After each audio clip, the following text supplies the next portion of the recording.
Jake, I was very aggressive for making sure we had funding for Ukraine too. And in fact, I was very involved in negotiating the deal that would get aid to Israel, to Ukraine, and also to Taiwan. I believe Zelensky and Ukraine has made some mistakes. I believe they made some mistakes with the ambassador when they went on the campaign trail with Harris. I think that was a problem.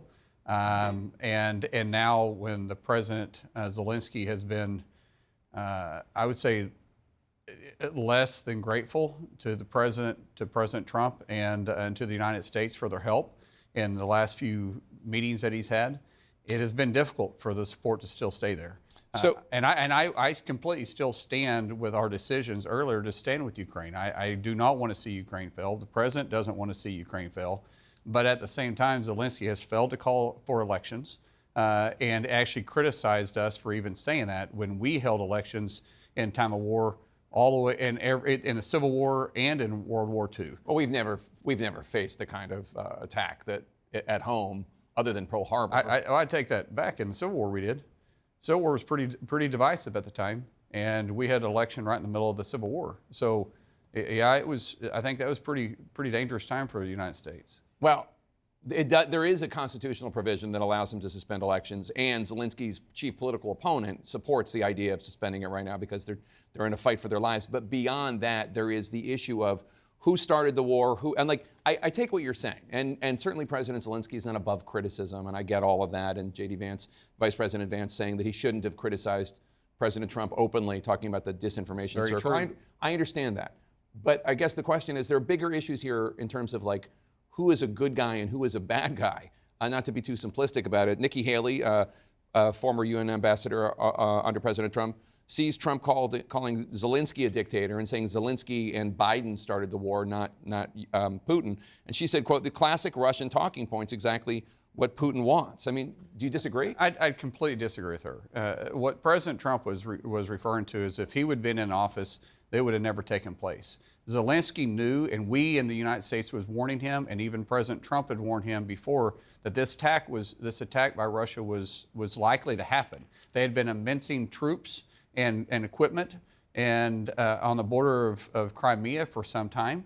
Zelensky never did take it serious. He wouldn't take it serious. We were trying to. Well, he didn't take it seriously when Biden was warning them either. Well, I understand that, but he should have. And this is what President Trump, I haven't spoken to President Trump about it, but I believe this what he was referring to is that this could have been prevented. But how were they supposed to prevent it? I mean, Russia has a vastly superior forces. But he should have taken it serious and allowed the United States to engage. President Trump is the only one that could have prevented this war from taking place.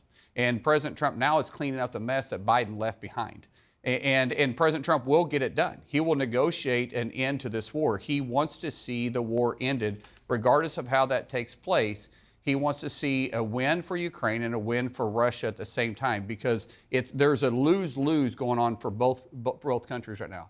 People are dying, and the president said he wants people to stop dying. What do you make of Senator Wicker, the chairman of the Armed Services Committee, saying that the Secretary of Defense made some rookie mistakes by giving up some of the chits when it comes to this negotiations, such as Ukraine will never be in NATO, or Ukraine can't go back to 2014 borders, that's to be negotiated, and Hegseth negotiating that away for nothing was a rookie mistake. I'm quoting your chairman. Yeah, I think Chairman Wicker has a right to his own opinion. I support Pete, and I know he supports, Secretary Hegseth completely.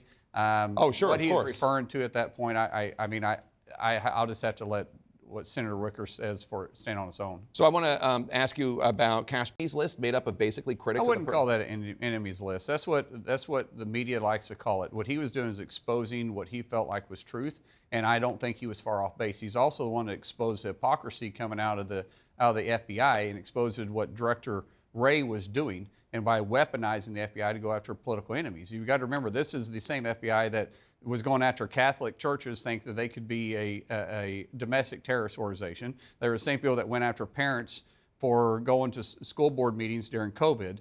This is an organization that should be mission focused on keeping all Americans safe, not weaponize themselves after political foes by treating President Trump's classified documents completely different than what they treated Biden's classified documents. And no one can say that they weren't classified documents. Either they are or they're not. Why were they treated different? Kash Patel You was got the two one that different special exposed that. counsels, but It doesn't make any difference. The FBI wrote a report feeling sorry for Biden and said that it's probably that was a not special worth- counsel, not the FBI. Well, the FBI was the one that did the investigation.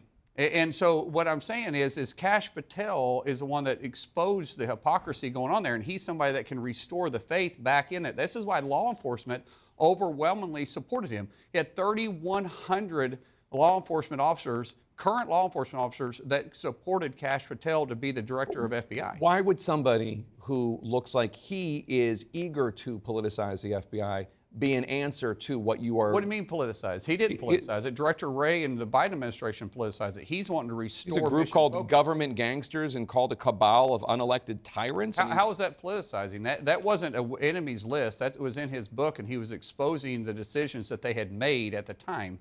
When you start saying that he's going to politicize it, he's made it very clear that he's wanting to put them back in focus for protecting American people and get them out of the political game that they've been playing for 8 years, really, because they did it underneath Hillary and they did it underneath Biden. Or Hillary wasn't president. Secretary of State. Okay. Senator Markwayne Mullin of great state of Oklahoma. Good to see you, sir. Thank you for being here. I really appreciate it.